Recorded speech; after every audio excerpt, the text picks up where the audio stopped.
Здравствуйте, меня зовут Евгения, это мой канал «Петельки с историей». Сегодня с коротенькой просто информацией, надеюсь, которая будет вам полезна.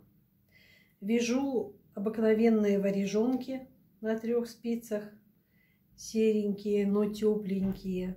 Научилась же варежки вязать, вот теперь вяжу. А рассказать сегодня хочу вот о чем.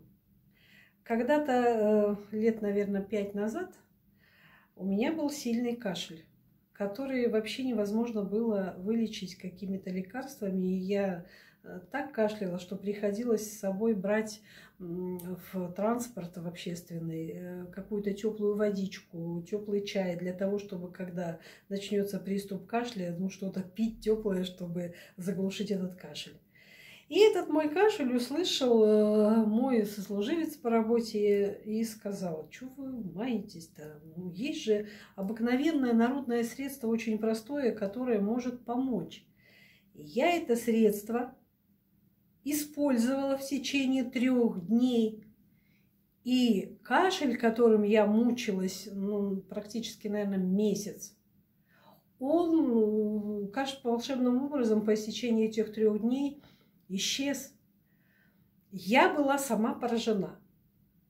Но потом я его еще раз, это средство, использовала. И когда всем советовала, мне говорили: да что ты, какое-то дурацкое у тебя средство-то. Я говорю: мне оно помогло, я хочу, чтобы вам помогло.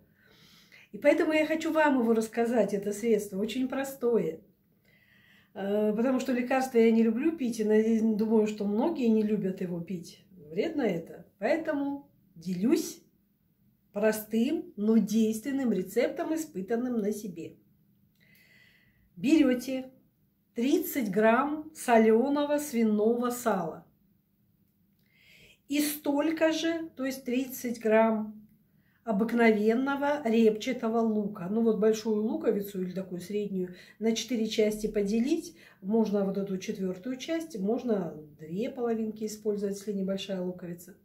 Режете меленько на кусочки и вечером перед сном едите кусочек сала, кусочек лука, кусочек сала и кусочек лука.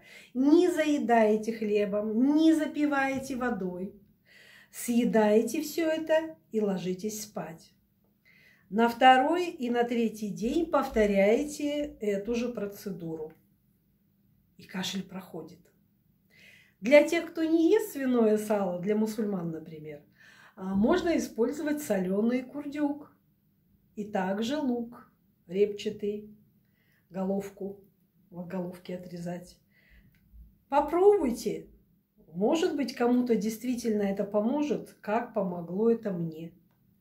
Народные рецепты, они испытаны веками, и они действенны.